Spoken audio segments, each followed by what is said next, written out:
Thank you, everyone, for joining us to a session about the Holocaust, Holocaust education, and why is it necessary to study the Holocaust. Patricia, why don't you go ahead?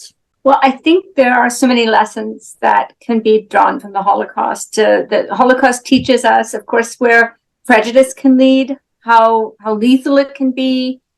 It teaches us that democracies are fragile things, even democracies as old and as venerable as the American experience. But I think there are some broader lessons that the Holocaust teaches that are less about the history per se, but more about the big picture lessons we can draw from this history. And I think, one, we learn not to demonize individuals who committed crimes like these under the Nazis. We can view, if you view Nazi perpetrators as monsters, this distorts our understanding of them and of the history. And their acts may be monstrous, but the people who commit those crimes were human beings, just like us. They found themselves in a set of circumstances where they had to make a choice to carry out atrocities because they had the latitude to do it, because they were compelled by peer pressure, because they believed in ideology that told them they were doing the right thing, because of greed, because of ambition. And this is a lesson we can apply in other situations. When we categorize persons as monstrous or the essence of evil, this removes the human responsibility and the element of choice from these crimes. And I think that's really important to emphasize, the element of choice. People had a choice to do as they did in these particular cases. It was to commit atrocities to help carry out the Holocaust. Edna, what is your answer to this question? I think it's really three things, and I endorse and echo everything Patricia said. One is because we study this history, and we study the history of the Holocaust because we can. And we can in ways that we can't study any other event. I believe this is the best documented crime in human history with, and you've heard me say this before, with so much of the evidence left by the perpetrators themselves. So it is one of those rare events that we can study from a multiplicity of perspectives of people, their involvement, whether they were victimized, whether they were the victimizers, whether they were helpers, whether they were adjacent to it. So we can look at it in many different ways because of the documentation. The second has to do with the specifics of it and with anti-Semitism, and I don't want us to ever lose that the Nazis had a singular focus on Jewish people, and when we overly universalize this history, we can lose track of that. And so this has very potent lessons to teach us about why Jews continue to be singled out. And the third has to do with what Patricia said about human nature, that in addition to the specifics of this particular context and these people, human nature is really immutable, that our capacity to do deeds of intense evil and also of intense good and altruism remain the same throughout time. And this shows us in very stark relief what are the possibilities along that spectrum. So those are my three reasons. And both of you have dedicated so much of your lives to studying the Holocaust. Edna, what are the main lessons you have learned? Like, if you want to list it again, 1, 2, 3, what are the main lessons you have learned? For me, I try to always keep it kind of in the personal. Maziar, we've known each other for many years, that my father was a survivor of the Holocaust. My grandparents were survivors. I grew up hearing about this history, but I thought it was just kind of personal and about me, my family, the severed branches and severed roots of a family tree. But over time, I came to realize that if we care at all about the kind of world that we live in now, about our societies, about how neighbors treat each other, about how our kids have responsibilities that are much bigger than themselves or bigger than achieving material success or professional success, that this is really a seminal event that enables us to see how the accumulation of many seemingly small decisions and actions can take us in directions that we may not want to go or that we may want to go. So that's really kind of abstract. But for me, it's I don't know. I'm not a person who believes in God. And so for me, the arc of the universe is determined by human beings.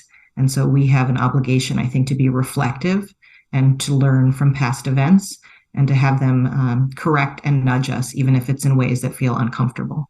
Edna and I are both alike in that, I gave this question a good hard think, because what are those lessons? Are there lessons to draw? And I think the museum talks a lot about bystanders and upstanders. Don't be a bystander. And we all say to ourselves, I could never be a perpetrator. I could never be a bystander. But for me, having studied this particular area and having more understanding, of course, as I grow older, I think there's a reckoning of how one can get drawn into things. I'm no longer so certain that I would have been a rescuer or an upstander. And I think that realization has made me more vigilant as a person, as a citizen.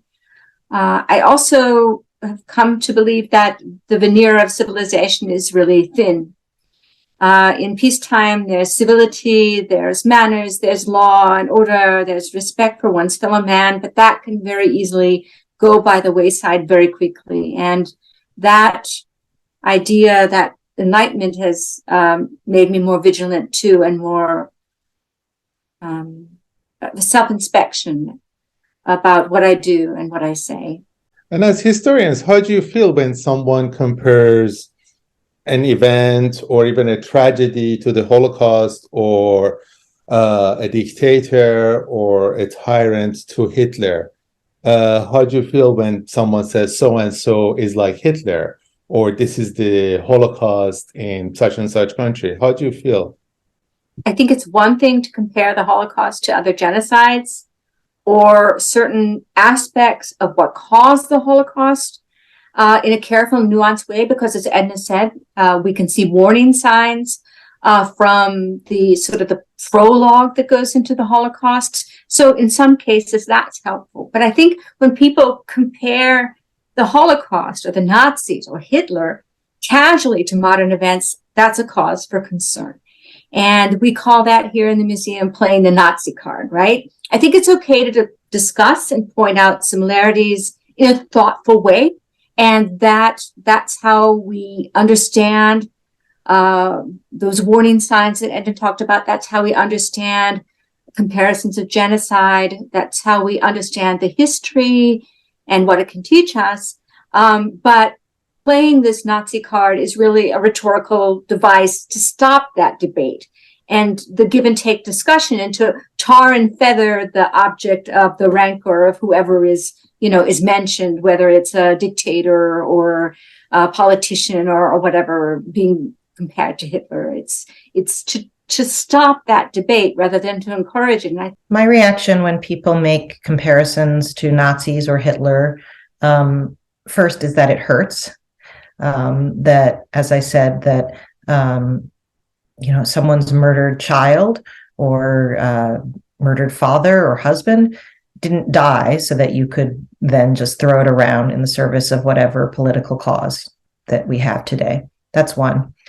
The second part, though, once I get past the feeling of it stings and you're a jerk or some other rude word that I won't say here, is that either one of two things is possible. Either the person saying it is lazy, so it's just sort of an easy, it's the worst word they could think of to call someone, and they think, as Patricia said, it will just kind of shut it down. Like, I've said you're the worst possible thing, so end of story.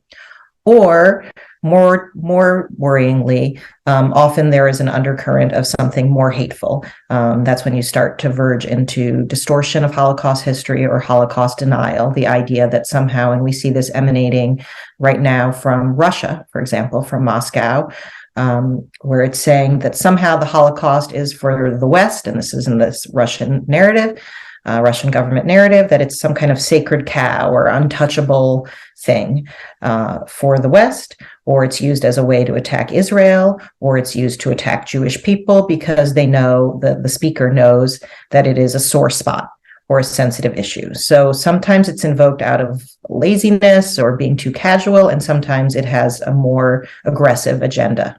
Omid, go ahead.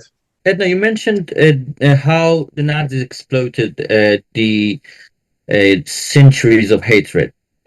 So I, in my society, as all of these recent protests flaring up, I see that this society is becoming highly politicized, and at the same time, they are more openly expressing themselves. So you can see an immense amount of anger and dismay that is now turning into some sort of a hatred, and it creates at some point in certain groups of people or even activists, political activists, some sort of a strong desire for revenge. How we can prevent this? How we can prevent a very hate social group to become a hateful social group that might be eventually capable of doing something really atrocious in revenge. I think one way, and this is a way that Holocaust history and the post-war period after World War II is instructive, is to look at models of justice that have structure and legality and form to it, as opposed to just kind of free for all violence or vengeance. And I think, many of us are watching from afar, looking to Iran with great admiration and hope, especially seeing women who are walking around with their hair uncovered and free, a very daring, bold act. And seeing also how, of course, there will be feelings of anger and retribution if there ever is regime change. We recently at the museum published a handbook. This sounds very basic and mundane, but it is about post-atrocity justice, what you do exactly in societies where there are quite literally countless perpetrators, too many prison guards or killers or informers or all kinds of really degradations and fraying of society, and how do you deal with that later? And the Holocaust is a very useful example because we have so many cases of different kinds of courts, for example. And let me tell you some that may surprise you. So there are the obvious ones that are famous, like the International Military Tribunal at Nuremberg, which was a court put together by the victorious Allied forces. But that is one model, and one that has been useful and looked to directly in a place like Rwanda that had such a brutal bloodbath in just a matter of weeks, to say, how might we, in a society where it would be impossible to root out and imprison every possible complicit person because it involved so many people in our society, how do we reintegrate? How do we use courts to be about more than just trial and verdict and punishment, but also to be about healing, also to be about establishing an agreed upon historical record? For me personally, if I look at the Nuremberg trials, the significance is less about the verdicts, which are symbolic because the defendants at the main trial were 22 defendants chosen to represent a cross-section of the areas of German society that were involved in not just the Holocaust. It was a war crimes tribunal. The Holocaust is a subset, but of waging war, of complicity of industries and business in it, of the role of journalists and media and propaganda. So all of those things. But there were also domestic trials in places to say, how do we deal with our local collaborators who went along with an occupying force? And then the last one I said I wanted to mention that might surprise you is there have been a number of trials, and this is actually part of a much older Jewish tradition of they're almost like theatrical trials where, as a form of catharsis through art, they hold a trial, and people who were victimized or who lost loved ones come and give testimony in a court that has no authority to mete out any punishment, and maybe even the so-called defendant is dead. But it's a way to kind of process, to say, we need to talk about what happened. We need testimony. We need acknowledgement, to know that victims get so much more out of their quote unquote day in court than just knowing if someone goes to prison, but also to be recognized. And then, of course, there's always the question of reparations on a financial level. How do you try to make whole something that can't be replaced? Years of someone's life spent locked up in a cell. The daughter who will never come back because she was killed by police, those kinds of things. So I think that there are many, many cases, and we have a lot of case studies of this at the Holocaust Museum that show different models for how to kind of transform some of those valid feelings of fury and revenge into constructive and societally guided forms. I want to ask you about the speech regulations when it comes to hate speech. What do you think is the most effective approach towards the type of speech that is not necessarily incitement of violence, but it is creating some sort of a hateful environment and eventually creates some sort of a highly polarized society, and that can eventually create a very hateful environment, a very dangerous environment. Do you think that just canceling speech and censoring it, or just limiting the speech and restricting it would be enough? Because in my own experience, I see that whenever the speech is restricted, it goes hidden and it creates some sort of even more attractive type of speech for some people who are more ignorant compared to others when it comes to new topics, or topics which are not addressed. So do you think we should just let the society kind of solve the situation, the problem, or we should intervene and regulate more directly to prevent that type of speech? Here in the United States, there's free speech. You're allowed to say whatever you wish. Within limits, there are certain things you can't say. For instance, like you can't induce violence and those sorts of things. You can't yell fire in a theater. But in places like Germany and Austria, until very recently, Mein Kampf was banned until very, very recently. You could not you could not own a copy of Mein Kampf, which Hitler wrote in the early 1920s before coming to power. And there were certain parts of speech, Nazi language, that was regulated. And perhaps this is necessary in a society where we talked about that before, where everyone was involved, right, in the 1940s. But where so much of the society was actually involved in the mainstream government, which was a criminal government. And so these are the two different ways that European societies seem to have handled this. And I think you're right. When you restrict it, it becomes somehow fun and dangerous. It'll go underground, and I think it's a temptation for extremists then, or even non-extremists, to use these words as something daredevil, or what's the word I'm looking for, to use these terms because they're forbidden. I think what we should do so is regulation by the state a necessity? And I'm not really sure that it is. I have German relatives. My family are German Protestants, and I have German relatives still living there. So I know the two situations. And I think what's more important is for us to get involved as individuals. And when we hear hate speech, to intervene and to stand up and call the person out and say, do you really mean what you're saying there? Do you really mean what you're saying about Blacks? Do you really mean what you're saying about Arabs? Do you really mean what you're saying about Asians or Jews? Fill in the blank. I think that I think we should be vigilant in calling that out and asking the questions. What do you mean by that? I think Patricia covered it well. I think we should be careful not to conflate someone's right to say something with an obligation to offer a platform for it.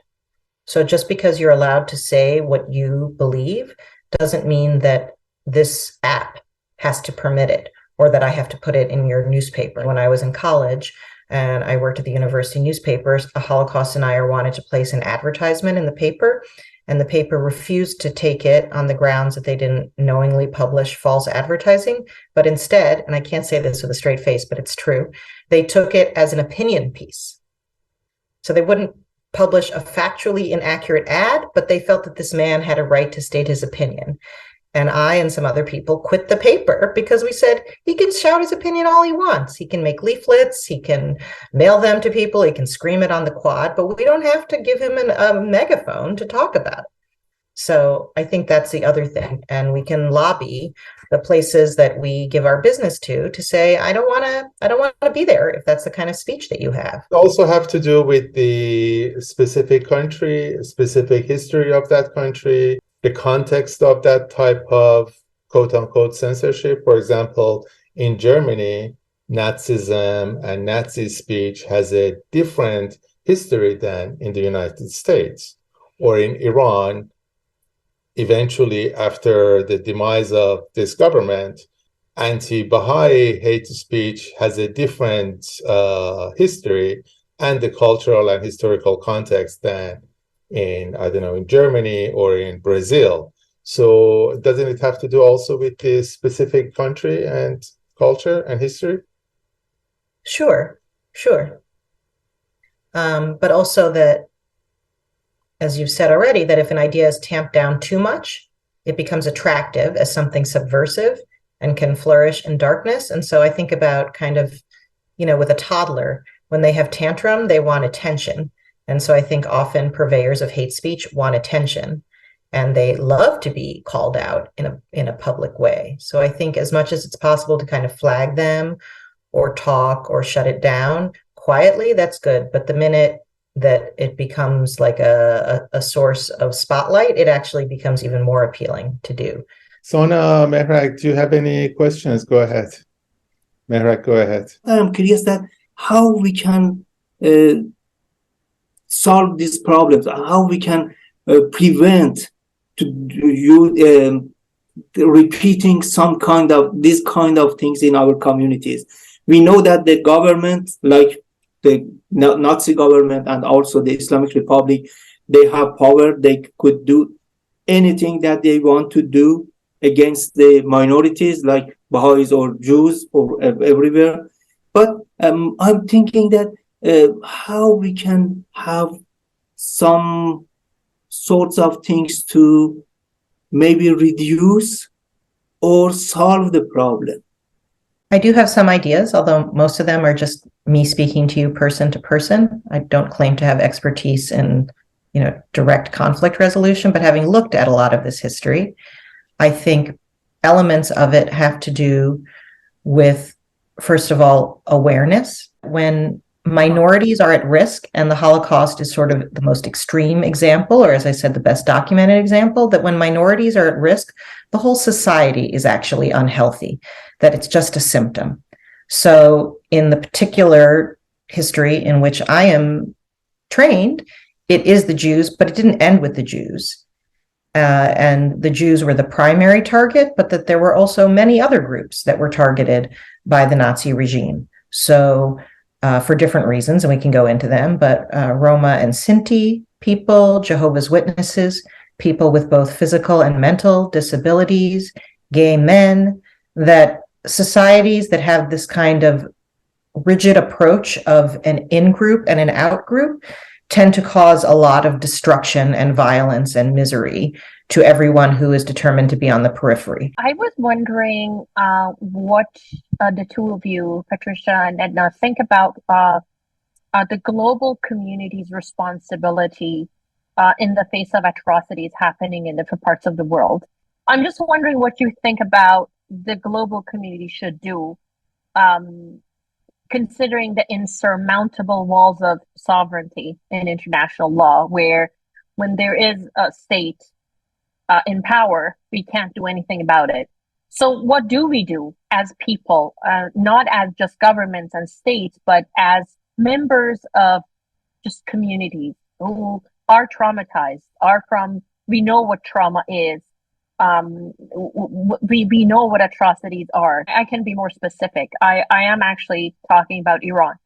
As we are watching, for example, 15,000 people arrested, 500 at least dead, school children being raped in prison, or being forced to watch pornographic materials under the guise of re-education. What do we do?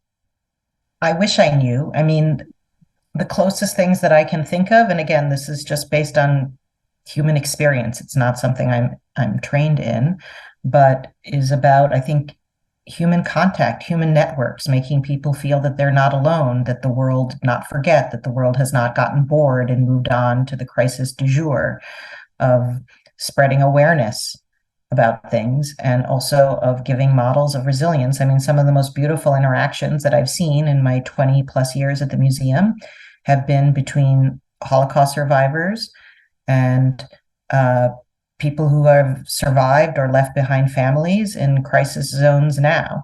I mean, I'm thinking about like a colleague of ours who had to flee Egypt after Tahrir Square because he was Coptic, and he now works with us. And to say, like, your pain is my pain, and it's not an Olympics of suffering, and that if you can see that someone could endure something so terrible, like the murder of their entire families and the disruption of any education, and still have the optimism to bring a child into the world and laugh again and live a life, I think that also gives, I hope, strength and hope to people who are in the midst of their hell.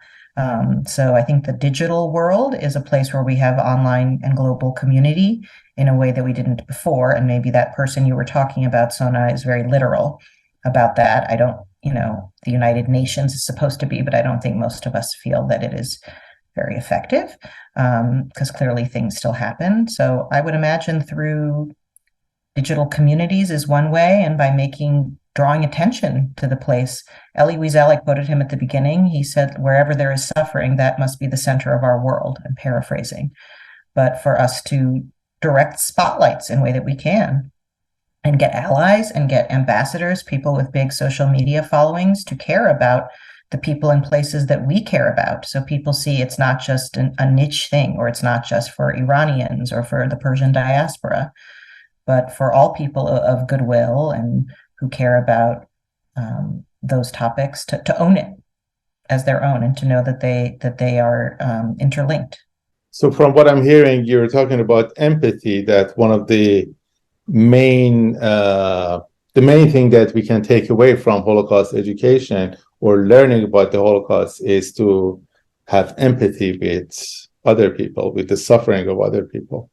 But empathy, but also using our platforms, however small they are, to connect, to draw attention, to make sure that people know, to raise money for the causes that we care about when they can actually do on the ground work, to spread important news stories, to not spread the hateful one. So I think empathy is the start, Maziar, but I think it can then drive people to action.